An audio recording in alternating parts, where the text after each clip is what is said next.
This is Phantom Electric Ghost, and we're live on the air with Queen D. Michele, and we're going to talk to her tonight for the first time. Welcome to the Phantom Electric Ghost podcast. How you doing tonight?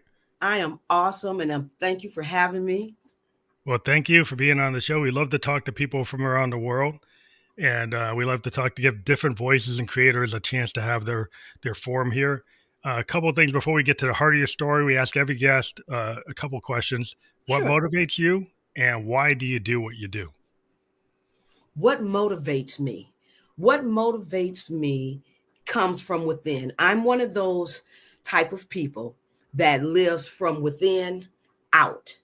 And what motivates me is I know what my assignment is here. I know what my purpose, my mission, my soul contract with the ancestors is to raise the vibration of humanity. I am a retired elementary middle school teacher. And from that, I believe my end mission is a focus on Generation Alpha. I am here, and that's what motivates me is Generation Alpha. I'm so excited to be able to tell you and enlighten everyone about Generation Alpha. It's extremely important that we know about this generation. So that kind of segs into the question: who is Generation Alpha? Yes. Let us know who they are. Yes. Thank you for asking. Who is Generation Alpha? All right. Those individuals, Generation Alpha, are born between 2010 and 2024. The oldest of that generation turned 13 last year. Now, they are the first generation to be born fully in the 21st century. They are the children of the millennials and X's as well. You know, those who got into the game a little late. They are their children. They are the most materially endowed generation in history. And they will one day be the largest generation in the history of the world. Wow. You're talking about Beyonce's kids and Carly B kids, Nick Cannon 12 kids. Yeah. And my grandson who's turning 7. And they are a very unique and special generation because mindful, understand this. Since they're the first generation to be born fully in the 21st century, the tablet and the phone went in the hand in infancy. Yeah. Practically in infancy. They were swiping. They probably don't know books. They more know the smartphone more than a book or tablet. Well, absolutely. They are completely, for the most part, taught externally. Their world is external. And see, now parents, of course, we play an important role in protecting and guiding our children, right? Mm-hmm. Of course we do. But Generation Alpha are functioning and operating in spaces and platforms free from influence, from parental influence. Okay. In other words, this generation has access to technology and platforms that their parents don't even understand. Yeah, and they're actually getting hit with a lot of content that is not appropriate for them. Absolutely. You're feeling me on this, right? Okay. Yeah. They have ownership, authority, and influence in realms that they operate, and they influence, of course, their peers, okay, their own age. They are the generation most connected, most exposed, most educated by external stimuli. They are a different breed. And they are the digital, mobile, social, and global generation that will one day, check this out, one day guide the evolution, the conscious evolution of humanity. They are extremely important. Ever just check out Alpha, Generation Alpha. Alpha begins. There is a shift in consciousness that's taking place globally. And Generation Alpha will lead the charge in that. Now, we still have a responsibility to Generation Alpha, and that's where I came in as a creator. I created a curriculum called 52 Insights for Gen Alpha, a conscious curriculum. Now, being a retired elementary and middle school teacher, you know, I know how students will respond to, but then again, we're talking about a different generation. So I've piloted this program in 2 middle schools right here in the city of Detroit. It is being piloted currently. And I'm really excited about that because remember, I don't know, maybe you probably are too young to remember, but back when we were in school, they had classes like home economics and shop. Well, I'm a child of the 70s. I'm actually 57. So, okay. So you understand those type I know of classes. the Dewey Decimal System, and I'm there aware. We go. Absolutely. Okay. And it served a really a genuine and authentic purpose in our lives. But see, again, the influences of Generation Alpha are not the influences that the boomers or even the millennials, you know, the X's, those influences are completely different. So we haven't put anything in place to help balance.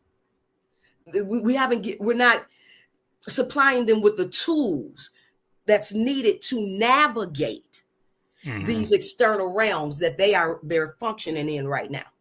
I would say like I have a couple of hats. Like in my day job, I am an IT software designer, business system analyst. I've been involved with computers since the 70s. Okay. Right. So I'm certified in mainframe and AI and blockchain.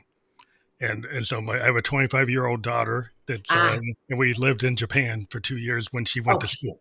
So what I've tried to teach her is to still have a hand in the old world of reading books, going to libraries, knowing how to find the data outside of the influencers, outside of the algorithms, because I'm in a world where I work with algorithms, right? I work with designing the system. I know what they do. I know what the libraries are being taught on. I know what they're not being taught on. So I'm aware of the constraints. And that's why I made sure my daughter still knew how to go to the library, still reads a book all the way through.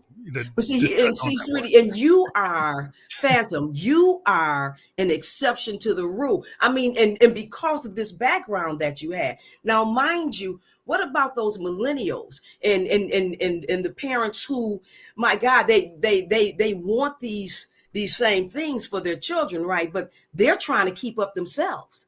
Yeah, they're trying to keep up.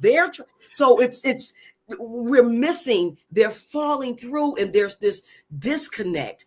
And what my passion and purpose is to place something in the system so that they can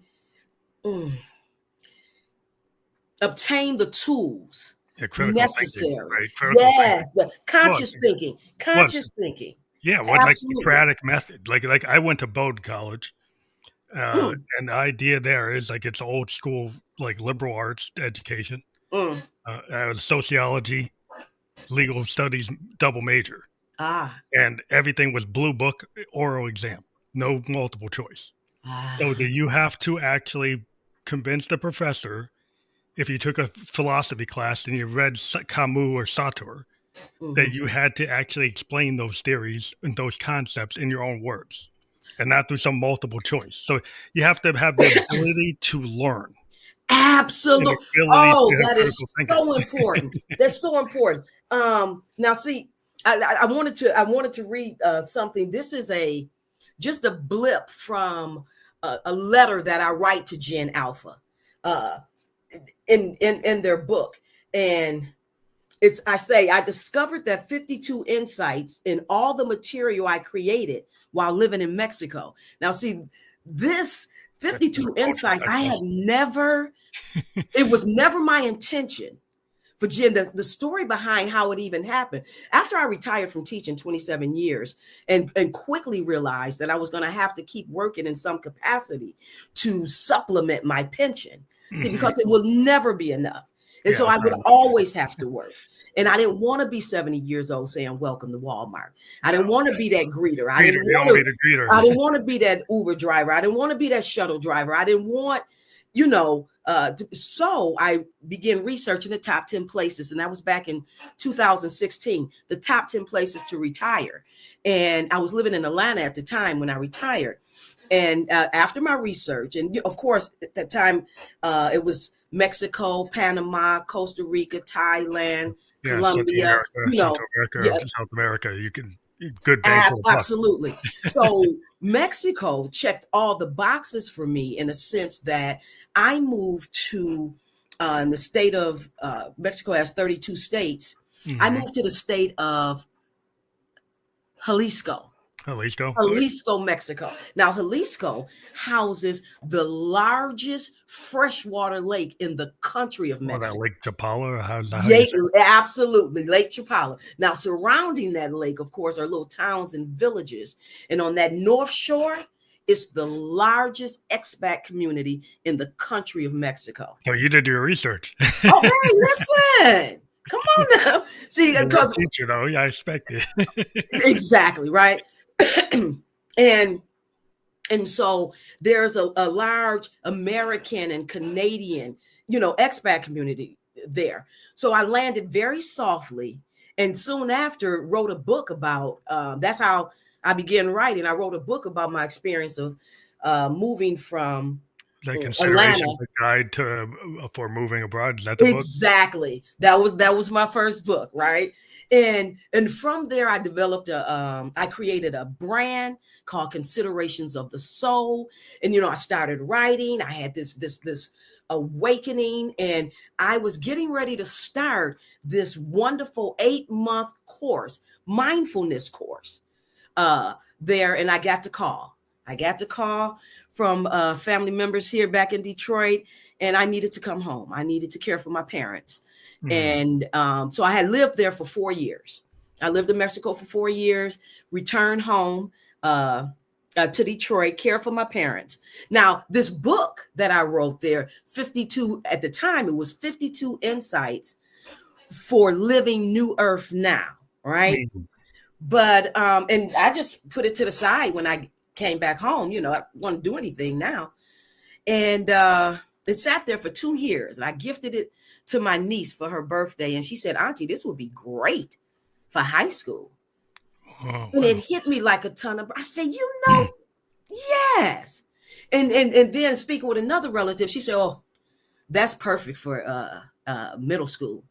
And I said, middle school? Who is middle school in this moment? And that's where the deep dive of Generation Alpha took place. But I say to them, I created while living in Mexico. I never thought it was for you, Gen Alpha. You are so important to the world in the state of humanity. It is imperative that certain navigation tools are placed in your hand for creating a space for mindfulness and nurturing your internal and minimizing the external. This in turn will open pathways for you to begin consciously living your life. You are the first to engage in such a curriculum. And they are, because I'm out here now. Like I said, I'm piloting it, and I want them to. I wanted to sweep the country. So how I feel about it, because it's just that important. Especially like what's happened in the last couple of months, because what we're dealing with right now is the dumbing down of America. Honey, we're going back to the lessons, like unlearning the lessons of the 1940s. Because I'm a political science major, right? So, okay. So we're kind of going back to oligarchy, dictatorships, tyrants, and seems like you forgot about Mussolini, you forgot about Hitler, you forgot about like the Emperor of Japan. It seems like you forgot. And there's and here's the thing. they're already across the board due to the pandemic. They're already a couple years behind. I mean, just straight across the they the skills are it's not there. So here we are, 2 years behind. We're in a school, and I'm watching this because I'm back in the middle schools, and I'm seeing these teachers. What they have to deal with is, I mean, we had our issues as teachers, but it's a attention whole span must be really bad. I mean, like I see what happens like today.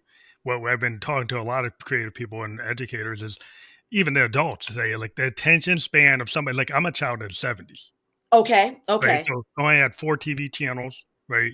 No cable. Right. Come on. Would read a book, would listen to a record all the way through. You can't get like I was talking to authors. Like authors used to write books to 200,000 words. Now they can barely get a book out for 70,000, 90,000 words, right? You can't get a song that goes more than 2 minutes. People won't listen to an album. They can't see a post more than like 30 seconds, 50 seconds, 90 seconds. Like, come on now. That's a big problem. Isn't that the truth? You just speaking truth. See, and I watch these. I feel so bad for these teachers because holding the attention of this particular group up against the backdrop of the external influences that and rapidly evolving technology, engaging students. Yeah, turn the cell phone off. It's like you really should I watch them. All they do is put out fires all day long. Put out fires. They try to engage them. Yeah. But so like you really don't have like people haven't gotten the presence of mind to actually be situationally aware. So what I see what people do to even adults, they're on their phone. Right? They're on their wearable. They don't actually pay attention to what's around them. They don't listen. Listen like are very bad. It's like I'm in meetings with adults. Yes, not listening. They don't listen. They don't. You have to like go back and show people on the whiteboard over and over the same thing multiple times. And I'm like, back 10 years ago, 15 years ago, I didn't have to do that. So imagine a classroom of 20 plus of those. And then I won't even get off into what they're eating, because diet has, it is nullifying. It is so too much sugar, too much caffeine, too much chemicals. All of it. The curriculum my curriculum focuses on self-awareness. Number one, through activities that foster mindfulness, self-management, relationship skills, social awareness, and conscious decision-making. Why don't we have just a class? Yes, you go to math, science, English, but why can't we have a class that helps them or equips them with the tools? It's like a social etiquette class. It's a social. I would think it would be a social, emotional learning. Social emotional learning. Social emotional learning. It is so needed. And it's like a civics lesson that people don't. Busy putting out fires. Well, because like a lot of people don't even like civics. Like, what's the idea of civics? Like, there's a responsibility when you're in a sociology major, right? You got the microcosm, you got the macrocosm. There's a responsibility for like within your family to be a member of the family. There's a responsibility of that member of the family to be a member of the community. Okay, come on now. Community be at a state level, being within national level, be at a global level, right? Absolutely. But you have people they got the individualism to the max. So you get somebody who's a bully, like his individualism that he can just terrorize everybody, and he doesn't have any responsibility anybody around him. And the other kids around him have no responsibility to actually defend the kids he's bullying. So there's nobody takes any responsibility because they just care about themselves. So that's where the idea of civics or social interaction or actually understanding you're part of the whole. Social aware, it's truly missing now. And this is what I ran into as I began piloting the program and training the teachers on how to, implement the program. Here's the thing. Again, they are up against a backdrop of so much. They put out fires all day. And then I come in and I say, okay, especially when I'm talking content teachers, math, English. I'm trying it in these classrooms. This is a little 25-minute, take time out, 5 minutes a day to do this. This is a year-long program. It's 52 weeks. You won't even finish it in the school year. But this is how you do it. I came up against resistance from the teachers, and I get it. I'm not mad at them, because here they are putting out those fires and dealing with everything that they have to deal with. And remember, they are wives and husbands, and they have children of their home and homes of their own. They have all of that too, but they come into this chaotic situation. And then I say, now teach them to breathe. Yeah. Well, they're not kind of taught the softer. It's like you don't get taught. Like, this is what happens when people go into therapy, why people end up going to life coaches and stuff after, because a lot of times STEM doesn't cover the things in between, right? It'd be cool that if you could just focus on STEM, right? But if you're putting out fires, you can't even do the STEM. Right? Exactly. So it's like, if you want to get to the STEM, you better deal with what you're talking about. You're never going to get to the STEM. So I want, but I have to find, and I remember when I started pitching this, I would go to different school board meetings, and I would watch the chaotic banner that goes back and forth with the bureaucracy of whose fault it is, and this didn't happen, and you lied about this, and this, and they're going back and forth. And then I come up, I get the stage, I get my 3 minutes, and I tell them about this wonderful curriculum that's needed because this is what's missing. And then they say, thank you so much. Next. Yeah. Well, a lot of times between you got, depending on what school committee you're going to, you got the people banning books. People trying to ban Black history or banning this or banning that. So you can't even get to something like you because they're spending time just trying to wreck everything in the first Absolutely. How could they possibly hear me? But where is that audience who would? Where's that audience who gets this and said, hey, I want, this is something that's needed. We'll just have a class. This is something they go to, just like they go to math, like they go to science, and they go to their mindfulness class, Yeah, well, I think it's necessary because you can see it in the employment, right? You can see it at the workplace where you get people, if they haven't been taught mindfulness, and they haven't been taught listening skills, and they haven't been taught critical thinking. Come on now. When they get to the workplace, they can't piece things together, right? And then things get falling apart, people making all these critical errors.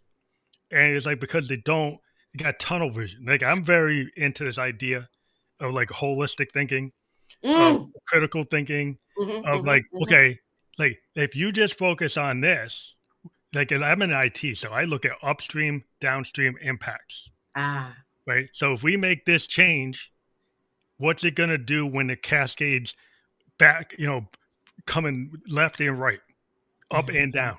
Mm-hmm. There's a lot of things that are fundamental, right? There's foundational concepts. If you change something foundational, it actually affects other things. We got people that don't understand, words have impact, right? Actions have impact. Non-actions have impact. They feel that I can just do anything and it doesn't matter. They don't understand the ripple effects that go all over the place, right? They don't piece it together. So when they do something, they take something out. It's well, you just pulled the pillar out. You wonder why the whole thing crashed out. Right, jingle, right? You absolutely get what I'm saying. And it feels so good to speak with someone and conversate with someone who says, yeah, that's exactly what I see. This is exactly what I know. You're absolutely correct. It feels so good because I tell you, I'm fighting. I'm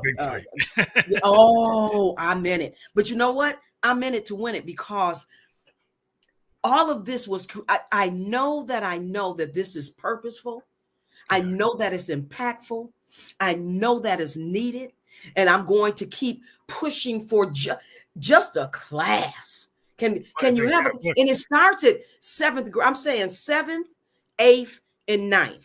Now, I want someone to come behind me Same concept, but break it down even further for first, second, Well, if third. you want to Provide start as it. early as possible, because when as soon as your foundation, like everybody understands this, but like if you can catch something early, Mm.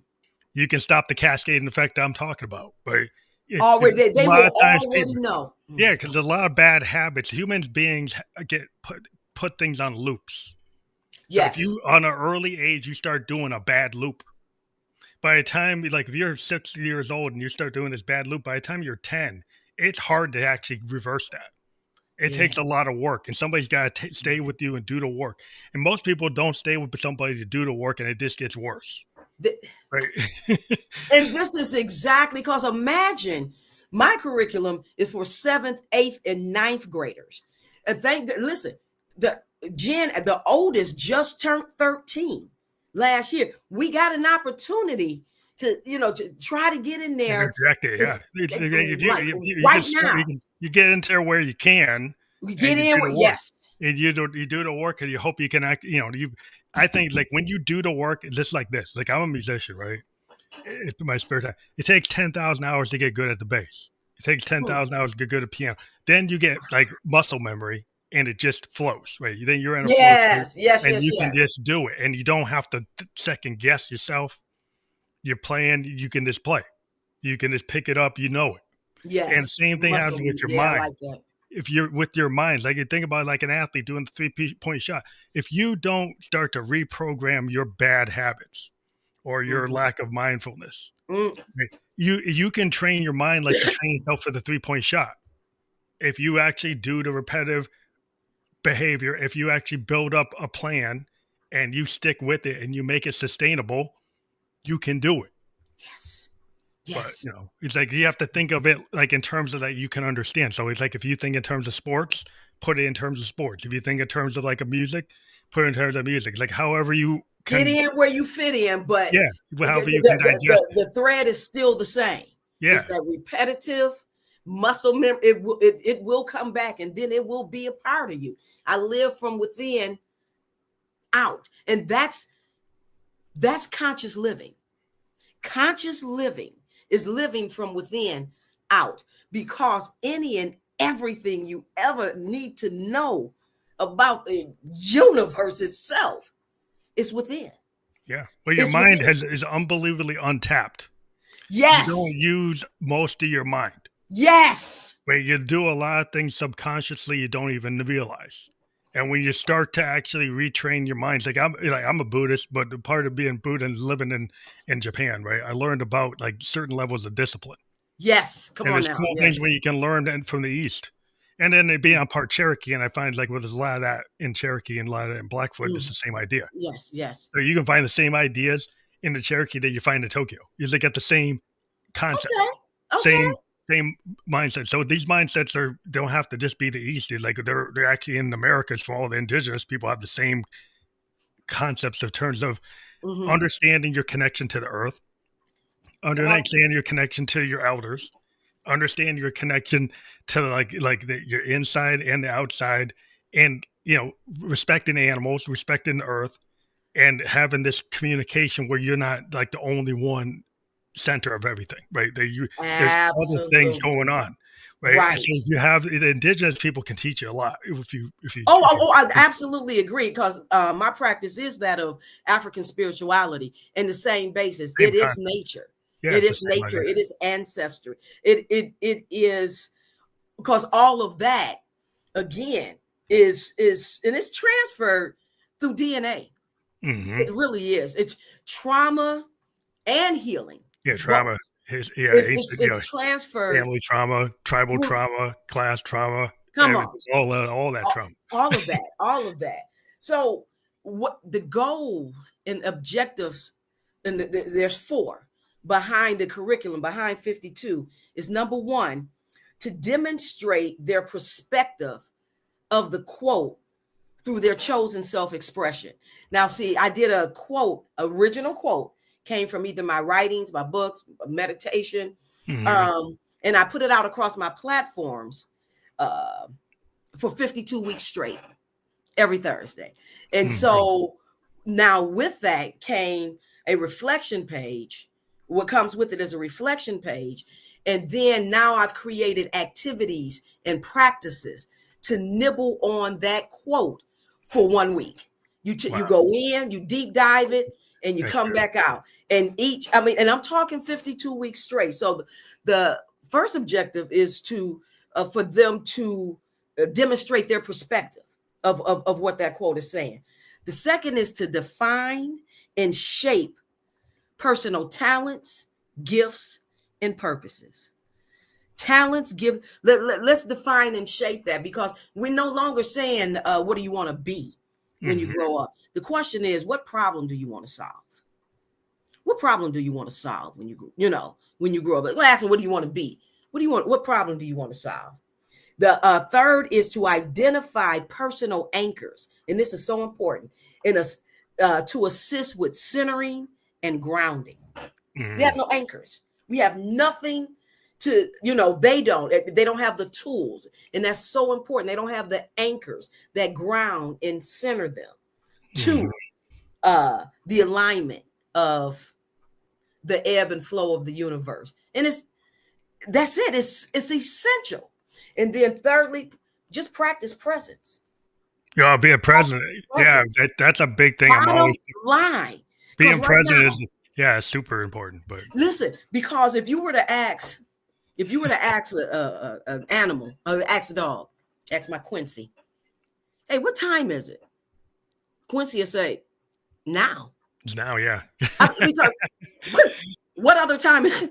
It's now. and I have this watch. In each number, the only thing where the number would be is the word now.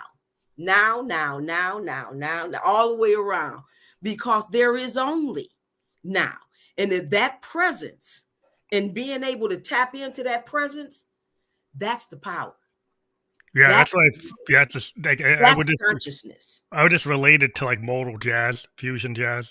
Like in modal fusion jazz, the idea is that you can do improvisation because you don't have to be tied to the structure of the song, right? So if you get the idea, like there was a story where Herbie Hancock was playing with Miles Davis. They were playing a song, and he hit the wrong chord for the song.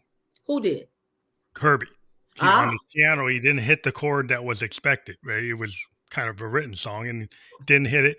And Miles actually changed his part to match the chord that Herbie played. Look at that. And then later he told, Herbie was all freaking out that he's going to get fired from the quartet. And he's like, and Miles said, no. He's like, the whole point of like modal jazz, fusion jazz is that we can evolve the song, that we can be in the moment. And then he learned that there's no bad note, there's an opportunity, right?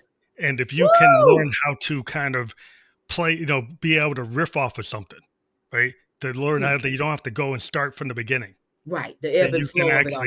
You can deal with the flow state, you can be in the present moment, and you actually can respond to it. And the audience won't even know you made a mistake. Oh, the only reason they know you make a mistake is if you act like you made a mistake. Okay.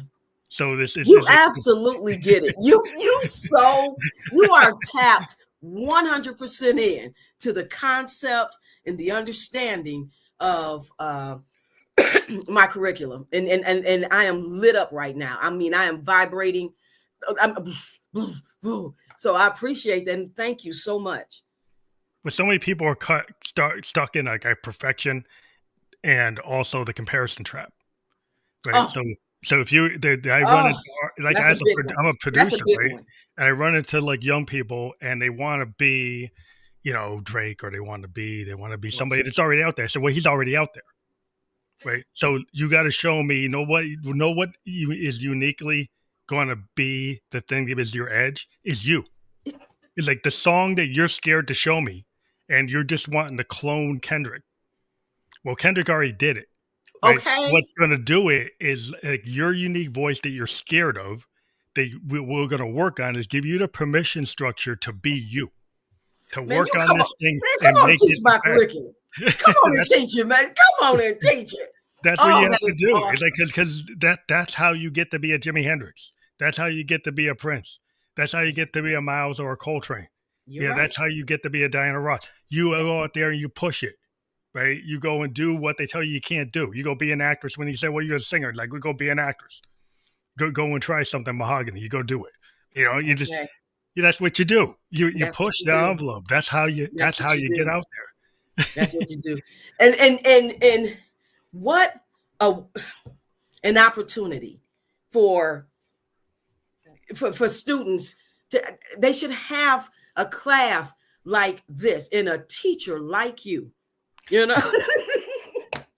Well, you and just me. gotta help the Where young are people. they? You gotta I'm make them trying to understand. find them so I can Right. put this goal in their hand. Because I'm telling you, had this been given to me when I was teaching in the class, ooh, I would have.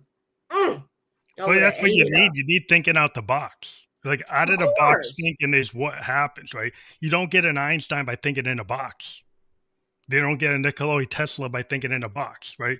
Like people who push it, they get ridiculed, right? The problem is people they want do. safety. So with safety, you don't say anything. In safety and fear, you don't push it, right? You just Yeah. follow you like sheep, right? When you Yes. go in and actually self-actualize, you're Mm. going to get hit with people who say it's terrible. They hate it. You're not doing the right thing. You're not in the canon. You went outside the canon. Well, you know what? If you go outside the canon, then you're going to win the war. Uh, everything you said, it just touches base. Now, I want the very first quote in the book, in the student book, quote number 1 is this. Tell me what you think about this. The Matrix cares not of the quality and purpose of your life here, but only of the quantity and how much you can give over to the system. Mm-hmm. You owe no one or no thing your life. Yeah, I think that's the problem because, like, if you want to get to be like these entrepreneurs, they didn't get their 0 to 100. Like a lot of times, what they did is actually a lot of them took other people's ideas and then they made them sign NDAs. But the other thing is they are willing to push it, right? So if you find somebody that didn't steal somebody's idea and didn't do the NDA way, they actually went and came up with a bunch of different ideas. They failed a bunch of times, right?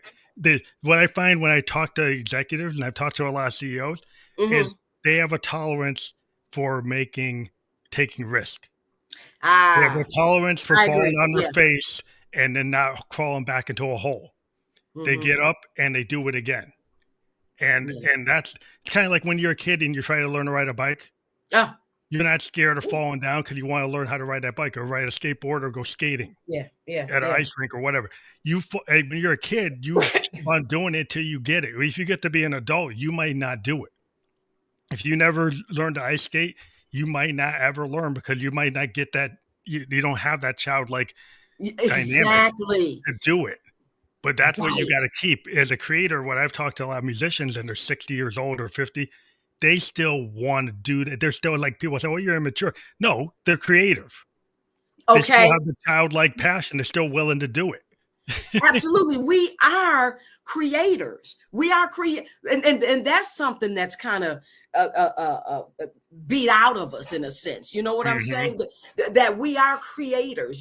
No, it's this box that they want us in, and this is not where Gen Alpha is. If we don't equip them, with what's needed, they're going to be on that assembly line. Yes, they are. You're going to be working 5 jobs to even stay even. Come on, you understand? In an apartment and never own a house. Okay, you understand? Because like unless you get the entrepreneurial spirit, unless you look at the AI and say, well, that's going to keep me out of a job. It's like, no, the AI is going to allow me to get a 3D printer and make my own business and be a micro entrepreneur.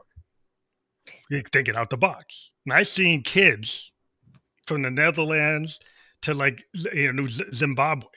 Really? Getting ideas and having an aptitude and actually taking a 3D printer and taking an idea and being a micro business and then getting to be like little millionaires very young. You see, there's a lot of young people. I tell you where we're going. I'm not going where they're going, We're not going where they're going, but we have to equip them. We got to equip them with what's needed and with that fire, and don't put that fire out, because I'm telling you, that's what they're trying to do. All they want is robots working, like you say, you got to be 4 or 5 understanding jobs. because you can take these tools and you can use your thinking and not be working for the man, right? But you actually are the man or the woman, right? And they really are. We haven't taught them that yet. I mean, we're keeping that from them. You can see the big picture of what they want from society. You know what I'm saying? And I was one of those ones, like I said, when I stopped working, when I gave my all, and it was it. And I said, okay, I'm done. And then I said, oh, wait, I got to still work. It was like, oh, yeah, of course you do. Of course you do. You got to keep working until you can't work anymore. And then you're going to live substandardly because you're not working. See, and no. That's not, if we just say no and we put those tools, put the tools and give them the mindset that's needed.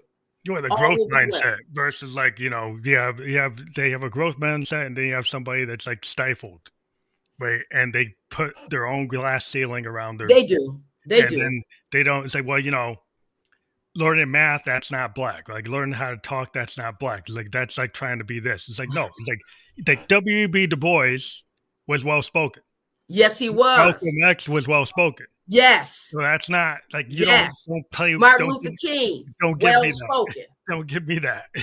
Still looking up words. Medgar Evers was like well spoken. Well, Medgar, like don't tell me that it's being black to be illiterate and uneducated, because we go back to Eritrea and I don't think it was like that.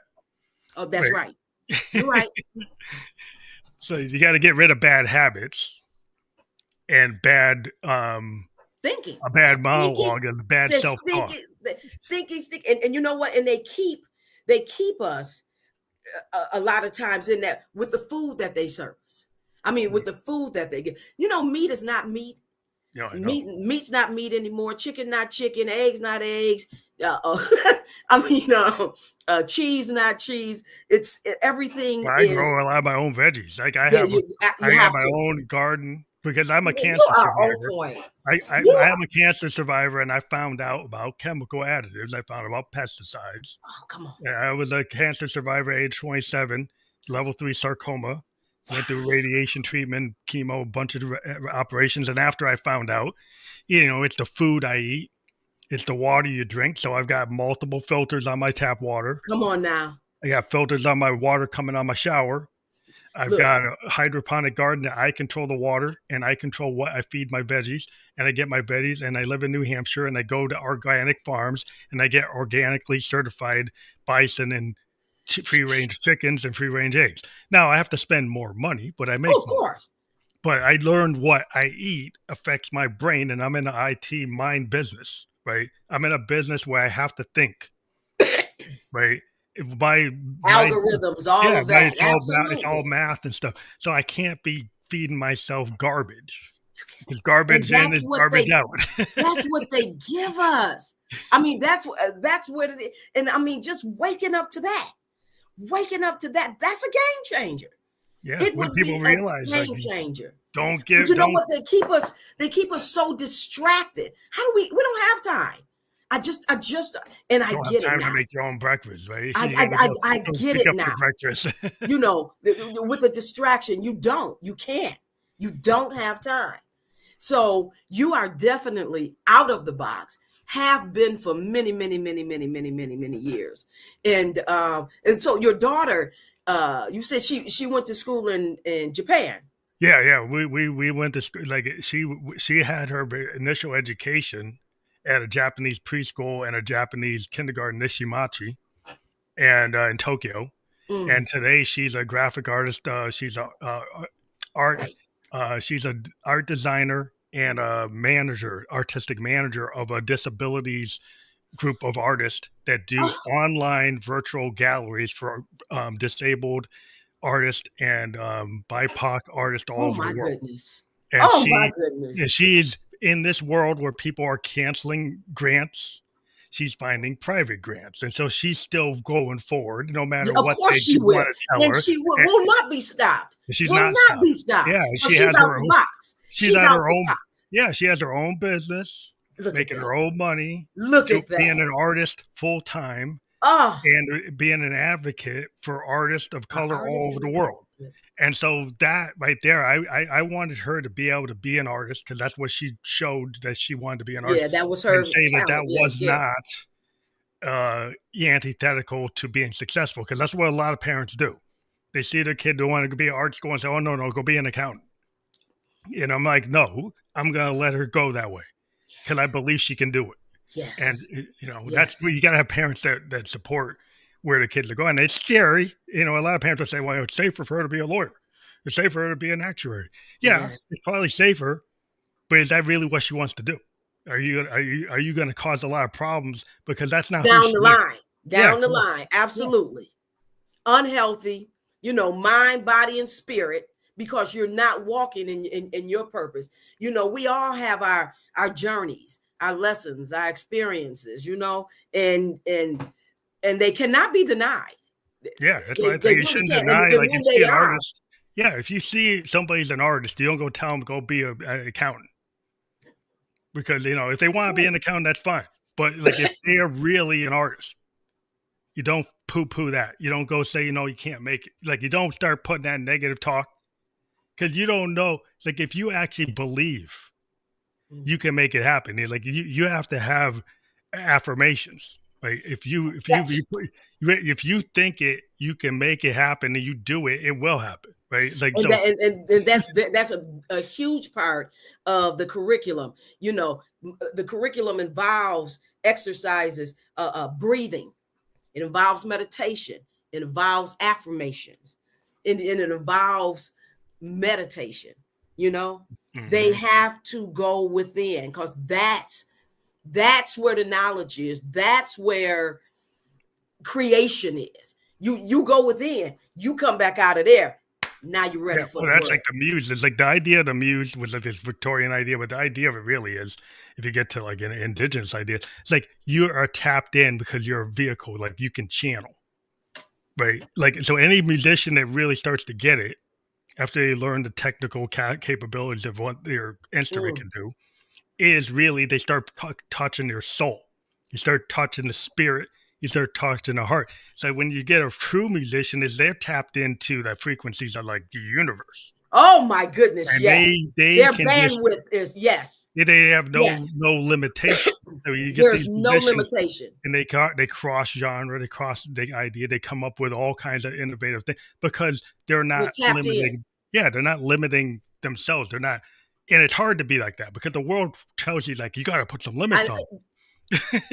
like it's like no, you don't. yeah, but they're tapped in, tuned in, and turned on.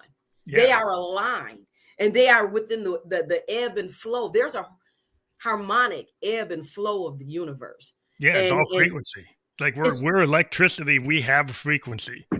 Like we're like our brain waves have frequency, our heart has frequency, our breathing has a frequency, our voice has a frequency, right? absolute. And see, and this is what, oh my god, this is what my curriculum is, a conscious curriculum. And through those quotes and the exercises and the practices, they will learn how to tap mm, into their soul self. That's what I call it. Yeah, They tap into their soul self. Ego is put in the back seat. Ego is needed. Absolutely. Ego has yeah, a general purpose, but it's not the general. So let's get the ego in the back seat. You got your soul self in the front seat, and now you're ebbing and flowing, and it is frequency. And then not only once they're taught and learn that, they also are taught how to maintain it, to yeah. You gotta be maintain that sustainable. you got Yeah, to maintain that bandwidth. How do you maintain that bandwidth? These are the concepts that are taught in the curriculum. 52 insights for Gen Alpha, a conscious curriculum. You have tapped completely into every aspect of my curriculum. but I think Oh, like to stay tapped in, to stay, you have to have a sustainable thing, right? Problem is people are flashing the pan, right? They want the fad diet. They want the 10-step this, 12-step yeah, that, yeah, 15-step that. yeah. They want to go 0 to 100. They're thinking that they're in the comparison trap. Oh, Mr. Jones got it. in 30 days. Mr. Jones got this and like he only did 10 steps, so I can do 5 and I'll get there too. It's like, no, like you have to work, right? And you have to work in a way that's smart. You don't do things that you can't maintain, right? If you have to run at 110%, like how long can you do that? You can't do that, right? So you have to find a way. Mhm. How can you do it so that you don't kill yourself, right? How do you do it Right, that you right, right, can be right. effective and efficient, right? Yes, effective and efficient. Absolutely. Yes. Because Mm. you know, killing yourself is like you might hit it, but you can't do that every day. But you can't go doing the all nighter. Instead, it's like I mean, I see these kids in college. They would do the all nighter to get Uh, get through something. I'm like, wouldn't it be better like if you actually did it the day? chunks, Yeah, when chunks. the day that Absolutely. they gave it to you, and you actually did it not under duress, but Yeah. Imagine that. Yeah. you actually learned it instead of just Imagine that. throwing it together. I think too many people just throw it together at the last minute, Ah. right? And don't actually try to, you know, maybe because they're anxious or they got anxiety or whatever, they can't get it, they got too much noise, they can't focus. But what you're Mm. talking about is like you have to learn how to get rid of noise, learn how to focus, Absolutely. understand what your story is. Yes. You want to be in your story. Like, Yes. That's it. Hey, cherry on top. Bingo. That's it. because That sometimes is it. you're in somebody else's story, right? And they did the outline, and it don't fit you. That doesn't actually fit what you Yeah, want. that's right. Right. So many people they get to a certain age and they say, "Oh wow, I'm actually living my old man's story, or my grandpa's story, or my Uh, uncle's story, or my boss's story, or my neighbor's story." And okay, then yeah. it's like, well, Where's your what's your story? story? Yeah, Where's your story? yeah. What is Oh my goodness. This has been so much fun. I'm gonna share one more quote with you. This is quote number 2. A rainy day has no built-in meaning, whether it's good or bad. It only depends on the meaning you give it. Mm-hmm. Mm? Yeah, because you have to Just define. and something like that, they'll gnaw on that all week with different exercises and practices on, for that week, and then on to the Well, next one. that's good because it's Just open liquid ended. gold. It makes you think, right? It's like the idea. Like if you just throw things at people, right, without making them think, you know, That's there's why like they have to know on it for at least a week. You just can't say it and then let that be that. Let's chew on it. Let's chew the grass, and that's another quote. Learn to chew the grass and spit the sticks. yeah, I Okay. think there was like a famous quote from a writer that said like there was a scene in a book. It said his baby shoes never worn, and then he said, "Well, wonder why they were never worn." Hmm. You know, and then say Ah, if you start it's like, why were the baby shoes never worn? It's like, why are there baby shoes in the room? It's like, so if you have something that's not so obvious, say if you have something that's super obvious, like, oh, there's a man with a gun and there's a dead mm. body, he's like, oh, that guy must have killed the bug or something. Like, that's pretty Okay. obvious. That's Yeah, too obvious. obvious. Yeah, you want to have some mystery. He's like, oh, well, why is it there? Like the baby dead? It's like, what happened? Where's the baby? Like, that's what you get. Like making people curious, making people think about it, and then that's how you pull like Conscious, writers. Yeah, writers. conscious Yeah, the hook. How do you thinkers get and somebody to creators. stay in the book? How do you get somebody to stay on the song? It's the hook. It's the hook. You got to get the hook. It's And then the there's the rhythm. hook. You got to Yes. get the hook in. Yes. You better stop it. This has been wonderful. Phantom, you are awesome. You Thank are you. absolutely awesome. Well, you got your website, the FULAamerican.org. Oh well, yeah, that's my nonprofit. But on that website, if they were to click on 52 Insights, it's a tab Mhm. called 52 Insights. I stuck the background story and Awesome. and everything on there. And come March 20th, I begin the pre-sales of the curriculum. That's It'll awesome. be So on the people website. can, that will be fully clickable. Like we were just on Facebook, LinkedIn, and YouTube. In the podcast description, all those platforms, you'll be able to click through on that URL immediately. And that will be available as soon as I hit the end on this stream. And Oh we will be wow. on every podcast platform where you can watch or listen to a podcast by tomorrow, and we'll create a landing page for your audience to check it out. So that if they want to check it out on Apple or check it out on Spotify or iHeartRadio or Amazon, they can check that out. But I want to thank you for being a guest on the podcast. Oh, my king. Good job. Thank you so much. You keep doing what you're doing. Thank you. All right. You too. You keep on doing what you're doing. All right. Thank you.